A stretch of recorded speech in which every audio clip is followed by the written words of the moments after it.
The Works of Edgar Allan Poe, Raven Edition, Volume 1, The Gold Bug, Part 1. Epigraph. What ho! What ho! This fellow is dancing mad. He hath been bitten by the tarantula. All in the wrong. Many years ago, I contracted an intimacy with a Mr. William Legrand. He was of an ancient Huguenot family, and had once been wealthy, but a series of misfortunes had reduced him to want.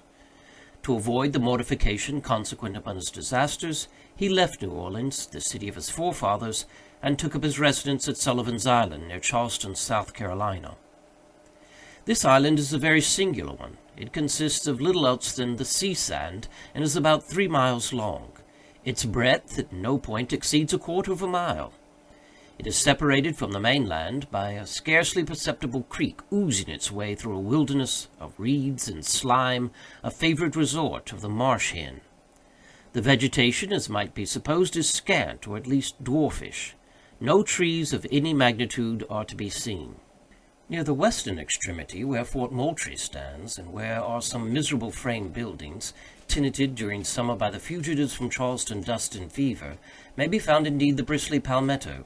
But the whole island, with the exception of this western point, and a line of hard white beach on the sea coast, is covered by a dense undergrowth of the sweet myrtle, so much prized by the horticulturists of England. The shrub here often attains the height of 15 or 20 feet, and forms an almost impenetrable coppice, burthening the air with its fragrance. In the inmost recesses of this coppice, not far from the eastern or more remote end of the island, Legrand had built himself a small hut, which he occupied when I first, by mere accident, made his acquaintance. This soon ripened into friendship, for there was much in the recluse to excite interest and esteem. I found him well educated, with unusual powers of mind, but infected with misanthropy, and subject to perverse moods of alternate enthusiasm and melancholy. He had with him many books, but rarely employed them. His chief amusements were gunning and fishing, or sauntering along the beach and through the myrtles in quest of shells or entomological specimens. His collection of the latter might have been envied by a Swammerdam. In these excursions he was usually accompanied by an old negro called Jupiter, who had been manumitted before the reverses of the family, but who could be induced neither by threats nor by promises to abandon what he considered his right of attendance upon the footsteps of his young Massa Will. It is not improbable that the relatives of Legrand, conceiving him to be somewhat unsettled in intellect, had contrived to instill this obstinacy into Jupiter with a view to the supervision and guardianship of the wanderer. The winters in the latitude of Sullivan's Island are seldom very severe, and in the fall of the year it is a rare event indeed when a fire is considered necessary.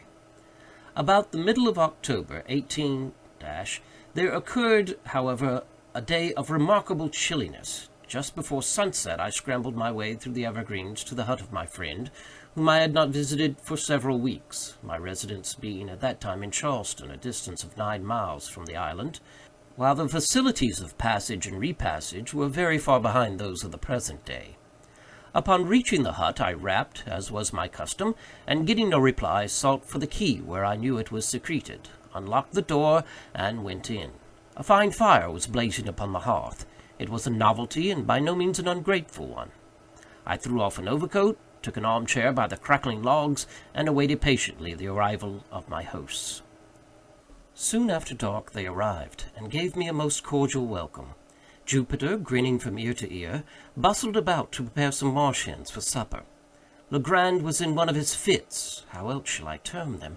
of enthusiasm. He had found an unknown bivalve forming a new genus, and more than this, he had hunted down and secured, with Jupiter's assistance, a scarabaeus, which he believed to be totally new, but in respect to which he wished to have my opinion on the morrow. "And why not to-night?" I asked, rubbing my hands over the blaze, and wishing the whole tribe of scarabaei at the devil. "Ah, if I had only known you were here," said Legrand. "But it's so long since I saw you, and how could I foresee that you would pay me a visit this very night of all others?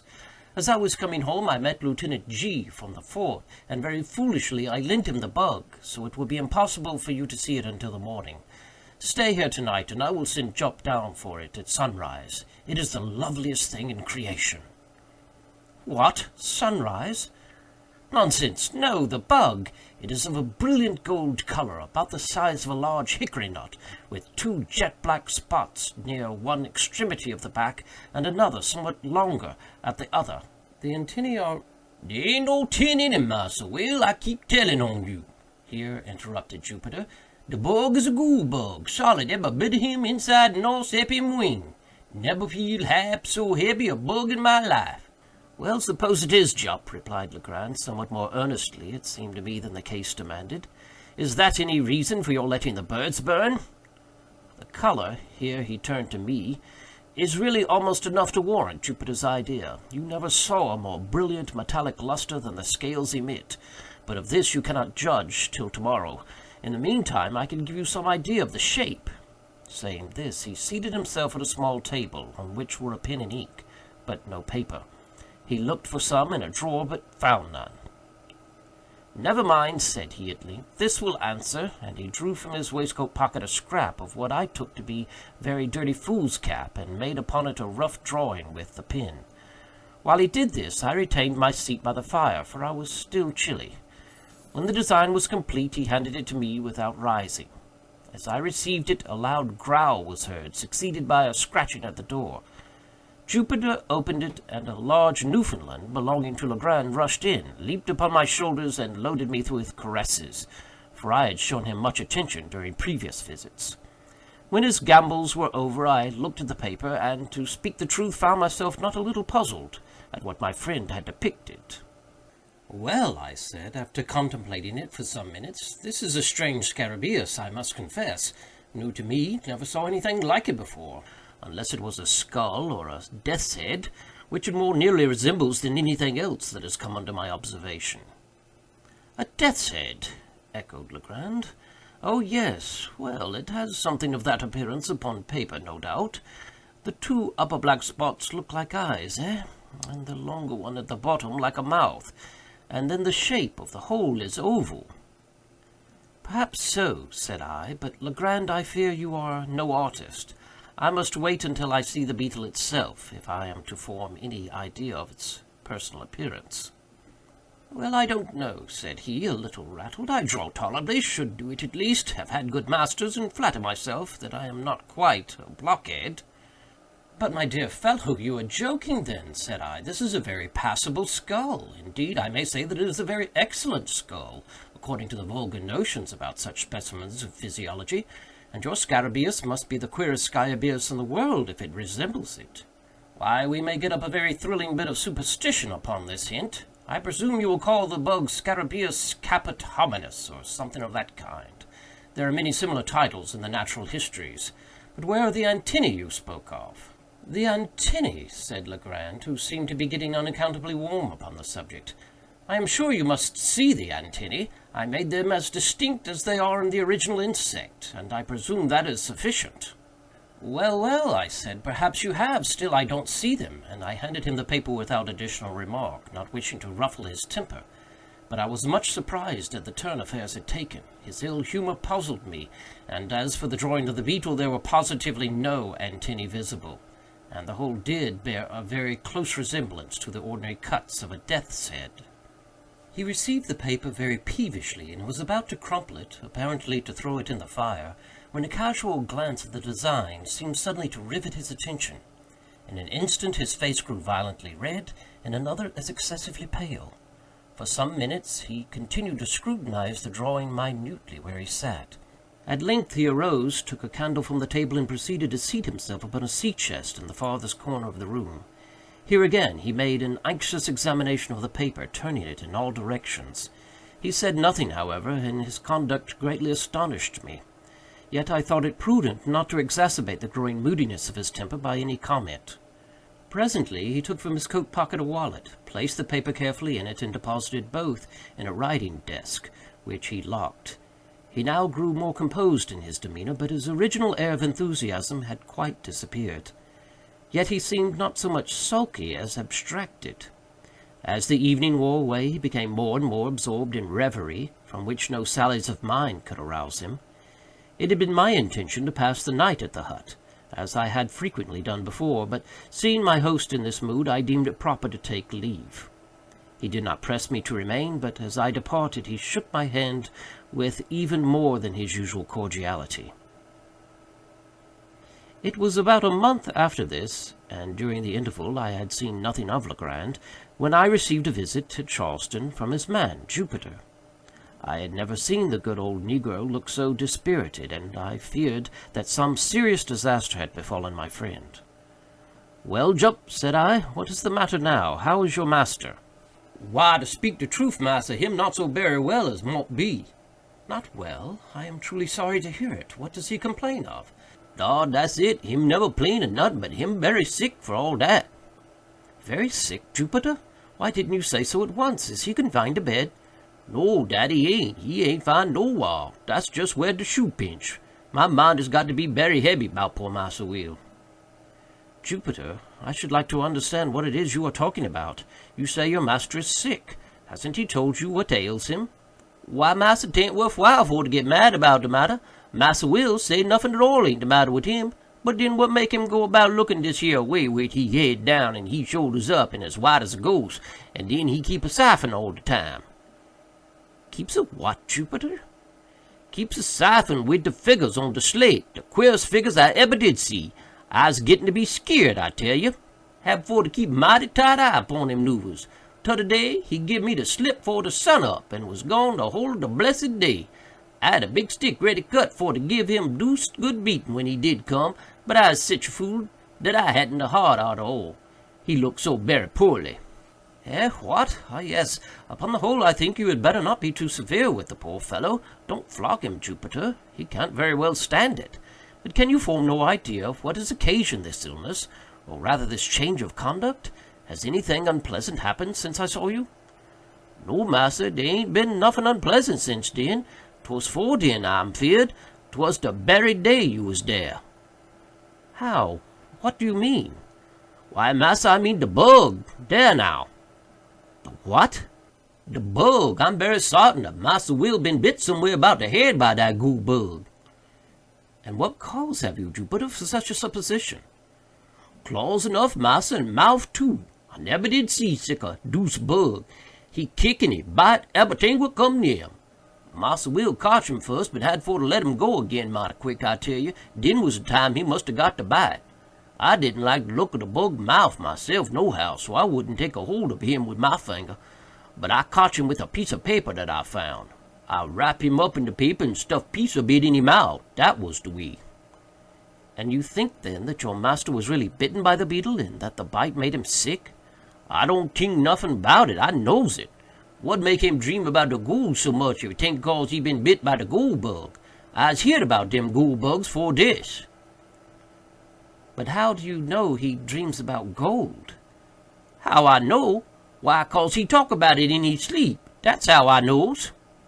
"Why, Jup, perhaps you are right, but to what fortunate circumstance am I to attribute the honor of a visit from you today?" "What de matter, massa?" "Did you bring any message from Mr. Legrand?" "No, massa, I bring dis here pistol." And here Jupiter handed me a note, which ran thus: "My dear Blank, why have I not seen you for so long a time? I hope you have not been so foolish as to take offense at any little brusquerie of mine, but no, that is improbable. Since I saw you, I have had a great cause for anxiety. I have something to tell you, yet scarcely know how to tell it, or whether I should tell it at all. I have not been quite well for some days past, and poor old Jup annoys me almost beyond endurance by his well-meant attentions. Would you believe it? He had prepared a huge stick the other day with which to chastise me for giving him the slip and spending the day solus among the hills on the main land. I verily believe that my ill looks alone saved me a flogging. I have made no addition to my cabinet since we met. If you can in any way make it convenient, come over with Jupiter. Do come. I wish to see you tonight upon business of importance. I assure you that this is of the highest importance. Ever yours, William Legrand. There was something in the tone of this note which gave me great uneasiness. Its whole style differed materially from that of Legrand.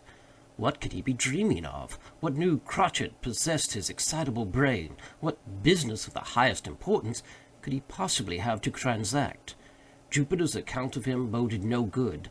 I dreaded lest the continued pressure of misfortune had at length fairly unsettled the reason of my friend. Without a moment's hesitation, therefore, I prepared to accompany the negro. Upon reaching the wharf, I noticed a scythe and 3 spades, all apparently new, lying in the bottom of the boat in which we were to embark. "What is the meaning of all this, Jup?" I inquired. "Him scythe, massa, and spade." "Very true, but what are they doing here?" "Him de scythe and de spade what Massa Will 'sist pon my buying for him in de town, and de devil's own lot of money I had to gib for him." "But what, in the name of all that is mysterious, is your Massa Will going to do with scythes and spades?" "Dat's more dan I know, and debbil take me if I don't believe 'tis more dan he know too. And it's all come of de bug." Finding that no satisfaction was to be obtained of Jupiter, whose whole intellect seemed to be absorbed by "the bug," I now stepped into the boat and made sail. With a fair and strong breeze, we soon ran into the little cove to the northward of Fort Moultrie, and a walk of some 2 miles brought us to the hut. It was about 3 in the afternoon when we arrived. Legrand had been awaiting us in eager expectation. He grasped my hand with a nervous expressment which alarmed me and strengthened the suspicions already entertained. His countenance was pale even to ghastliness, and his deep-set eyes glared with unnatural lustre. After some inquiries respecting his health, I asked him, not knowing what better to say, if he had yet obtained the scarabæus from Lieutenant G. "Oh, yes," he replied, coloring violently. "I got it from him the next morning. Nothing should tempt me to part with that scarabæus. Do you know that Jupiter is quite right about it?"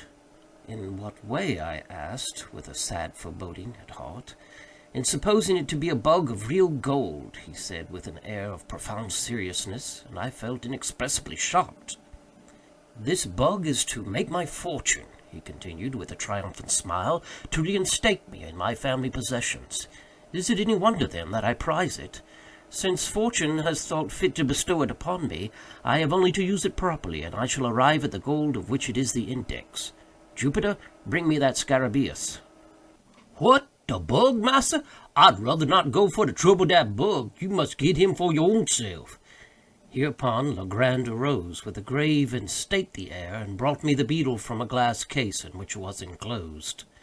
It was a beautiful scarabæus, and at the time unknown to naturalists. Of course a great prize in a scientific point of view.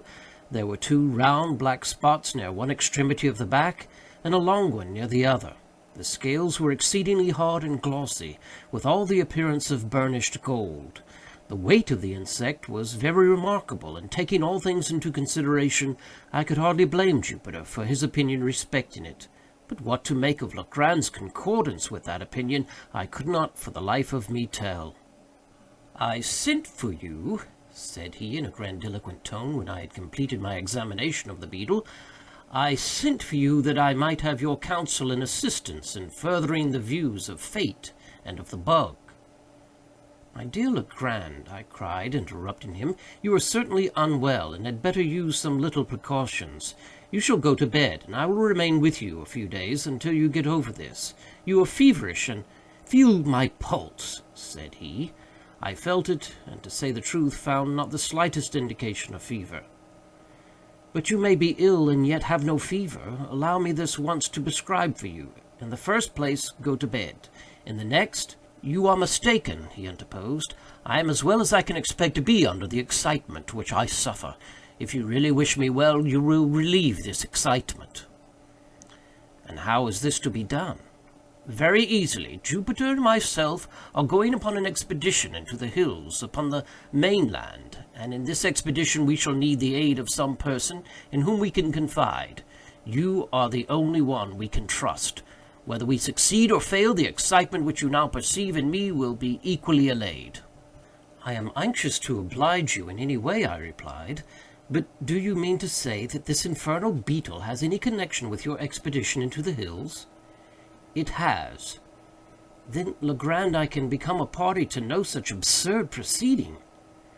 "I am sorry, very sorry, for we shall have to try it by ourselves." "Try it by yourselves? The man is surely mad. But stay, how long do you propose to be absent?" probably all night. We shall start immediately, and be back, at all events, by sunrise." "And will you promise me, upon your honor, that when this freak of yours is over, and the bug business, good God, settled to your satisfaction, you will then return home and follow my advice implicitly, as that of your physician?" "Yes, I promise. And now let us be off, for we have no time to lose." With a heavy heart I accompanied my friend. We started about 4 o'clock, Legrand, Jupiter, the dog, and myself. Jupiter had with him the scythe and spades, the whole of which he insisted upon carrying, more through fear, it seemed to me, of trusting either of the implements within reach of his master, than from any excess of industry or complaisance. His demeanor was dogged in the extreme, and "dat deuce bug" were the sole words which escaped his lips during the journey. For my own part, I had charge of a couple of dark lanterns, while Legrand contented himself with a scarabaeus, which he carried attached to the end of a bit of whipcord, twirling it to and fro with the air of a conjurer as he went. When I observed this last plain evidence of my friend's aberration of mind, I could scarcely refrain from tears. I thought it best, however, to humor his fancy, at least for the present, or until I could adopt some more energetic measures with a chance of success. In the meantime I endeavored, but all in vain, to sound him in regard to the object of the expedition. Having succeeded in inducing me to accompany him, he seemed unwilling to hold conversation upon any topic of minor importance, and to all my questions vouchsafed no other reply than "We shall see." We crossed the creek at the head of the island by means of a skiff, and ascending the high grounds on the shore of the main land, proceeded in a northwesterly direction, through a tract of country excessively wild and desolate, where no trace of a human footstep was to be seen. Legrand led the way with decision, pausing only for an instant here and there to consult what appeared to be certain landmarks of his own contrivance upon a former occasion. In this manner we journeyed for about 2 hours, and the sun was just setting when we entered a region infinitely more dreary than any yet seen. It was a species of tableland, near the summit of an almost inaccessible hill, densely wooded from base to pinnacle, and interspersed with huge crags that appeared to lie loosely upon the soil, and in many cases were prevented from precipitating themselves into the valleys below, merely by the support of the trees against which they reclined. Deep ravines in various directions gave an air of still sterner solemnity to the scene.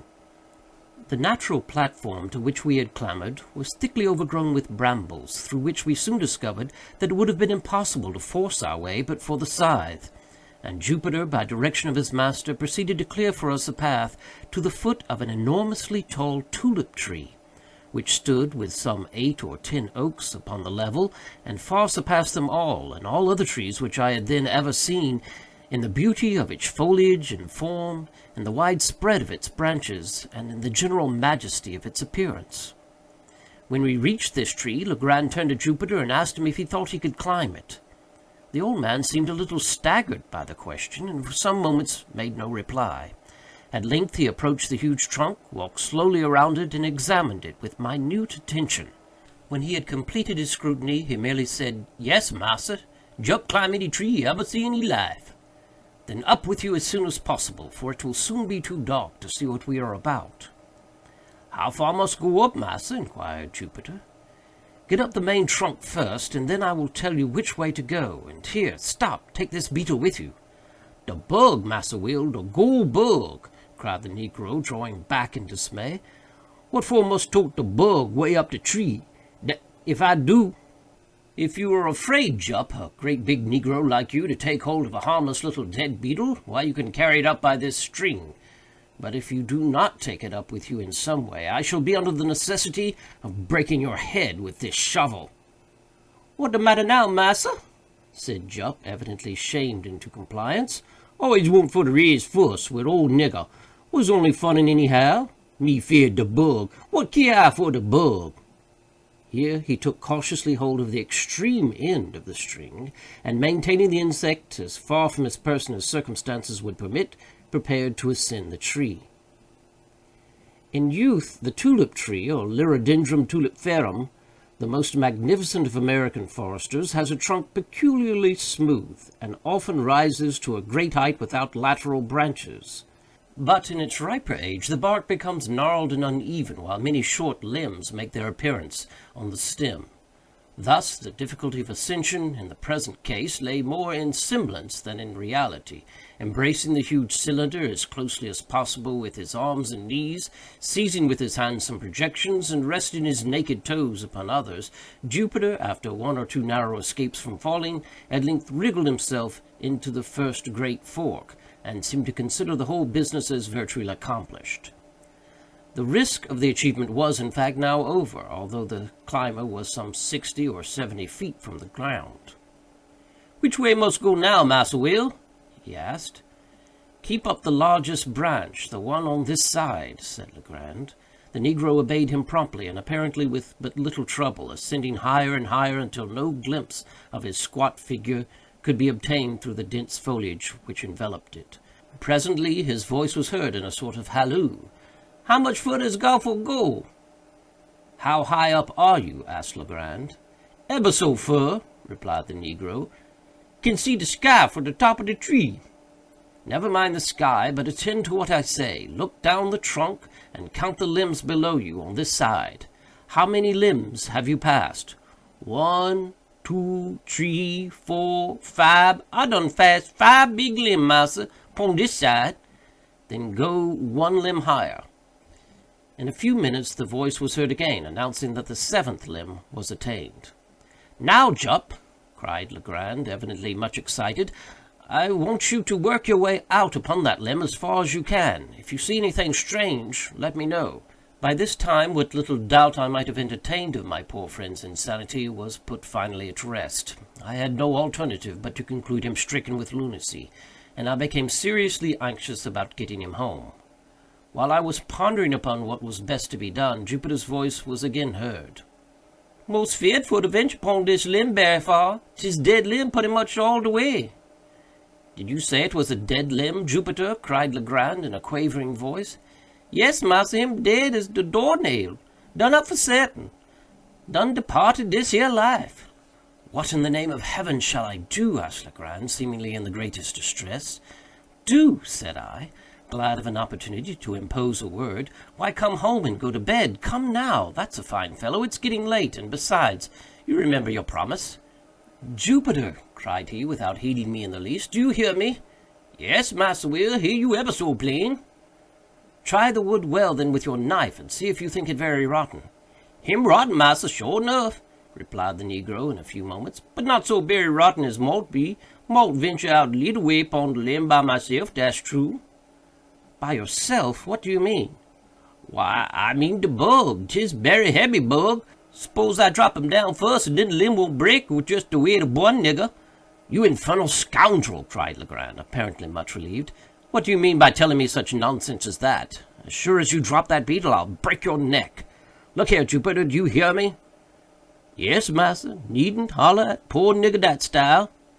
"Well, now listen. If you will venture out on the limb as far as you think safe, and not let go the beetle, I'll make you a present of a silver dollar as soon as you get down." "I'm gwine, Massa Will, 'deed I is," replied the negro very promptly. "Mos out to de end now." "Out to the end!" here fairly screamed Legrand. "Do you say you are out to the end of that limb?" "Soon be to de end, massa. Oh, Lord Gallimassy, what is dis here upon de tree?" "Well," cried Legrand, highly delighted, "what is it?" "Why, 'tain't nothing but a skull. Somebody been left him head up de tree, and de crows done gobble every bit of meat off." "A skull, you say? Very well. How is it fastened to the limb? What holds it on?" "Sure enough, massa, must look. Why, dis berry curious sarcumstance, pon my word, dere's a great big nail in de skull what fastens it on to de tree." "Well, now, Jupiter, do exactly as I tell you. Do you hear?" "Yes, massa." "Pay attention, then. Find the left eye of the skull." "Hum, dat's good. Why, there ain't no eye left at all." "Curse your stupidity. Do you know your right hand from your left?" "Yes, I knows dat, knows all about dat. 'Tis my left hand what I chops de wood wid." "To be sure, you are left-handed, and your left eye is on the same side as your left hand. Now, I suppose, you can find the left eye of the skull. or the place where the left eye has been.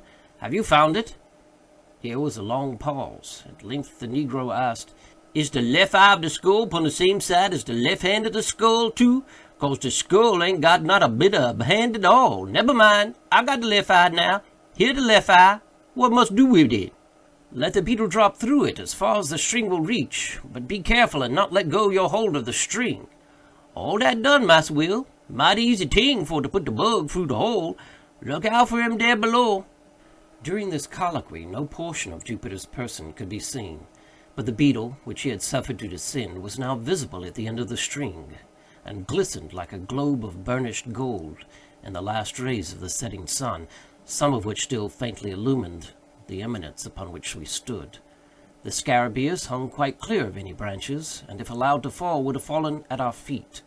Legrand immediately took the scythe and cleared with it a circular space, 3 or 4 yards in diameter, just beneath the insect, and having accomplished this, ordered Jupiter to let go the string and come down from the tree. Driving a peg with great nicety into the ground at the precise spot where the beetle fell, my friend now produced from his pocket a tape measure. Fastening one end of this at that point of the trunk of the tree which was nearest the peg, he unrolled it till it reached the peg, and thence farther unrolled it in the direction already established by the 2 points of the tree and the peg, for the distance of 50 feet, Jupiter clearing away the brambles with the scythe. At the spot thus attained, a second peg was driven, and about this, as a centre, a rude circle about 4 feet in diameter described. Taking now a spade himself, and giving one to Jupiter and one to me, Legrand begged us to set about digging as quickly as possible. To speak the truth, I had no especial relish for such amusement at any time, and at that particular moment would most willingly have declined it, for the night was coming on, and I felt much fatigued with the exercise already taken. But I saw no mode of escape, and was fearful of disturbing my poor friend's equanimity by refusal. Could I have depended indeed upon Jupiter's aid, I would have had no hesitation in attempting to get the lunatic home by force, but I was too well assured of the old negro's disposition to hope that he would assist me, under any circumstances, in a personal contest with his master. I made no doubt that the latter had been infected with some of the innumerable southern superstitions about money buried, and that his fantasy had received confirmation by the finding of the scarabaeus, or perhaps by Jupiter's obstinacy in maintaining it to be a bug of real gold. A mind disposed to lunacy would readily be led away by such suggestions, especially if chiming in with favorite preconceived ideas, and then I called to mind the poor fellow's speech about the beetle's being the index of his fortune. Upon the whole, I was sadly vexed and puzzled, but at length I concluded to make a virtue of necessity, to dig with a good will, and thus the sooner to convince the visionary by ocular demonstration of the fallacy of the opinions he entertained. The lanterns having been lit, we all fell to work with a zeal worthy of a more rational cause, and, as the glare fell upon our persons and implements, I could not help thinking how picturesque a group we composed, and how strange and suspicious our labours must have appeared to any interloper who, by chance, might have stumbled upon our whereabouts. We dug very steadily for 2 hours. Little was said, and our chief embarrassment lay in the yelpings of the dog, who took exceeding interest in our proceedings. He at length became so obstreperous that we grew fearful of his giving the alarm to some stragglers in the vicinity, or rather this was the apprehension of Legrand. For myself, I should have rejoiced at any interruption which might have enabled me to get the wanderer home.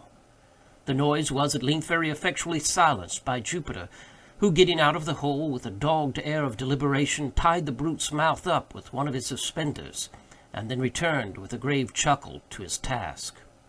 When the time mentioned had expired, we had reached a depth of 5 feet, and yet no signs of any treasure became manifest. A general pause ensued, and I began to hope that the farce was at an end. Legrand, however, although evidently much disconcerted, wiped his brow thoughtfully and recommenced.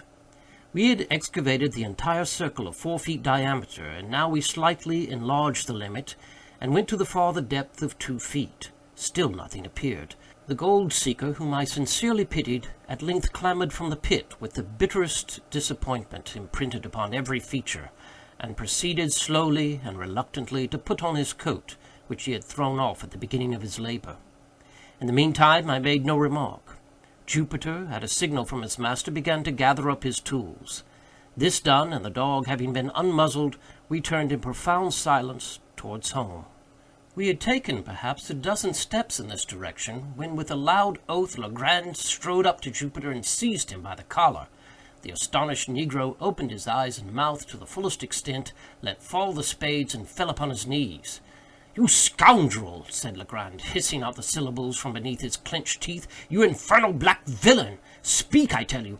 Answer me this instant, without prevarication! Which is your left eye?" "Oh, my golly, Massa Will, ain't dis here my left eye for certain?" roared the terrified Jupiter, placing his hand upon his right organ of vision, and holding it there with a desperate pertinacity, as if in immediate dread of his master's attempted gouge. "I thought so! I knew it! Hurrah!" vociferated Legrand, letting the negro go, and executing a series of curvets and caracoles, much to the astonishment of his valet, who, arising from his knees, looked mutely from his master to myself, and then from myself to his master.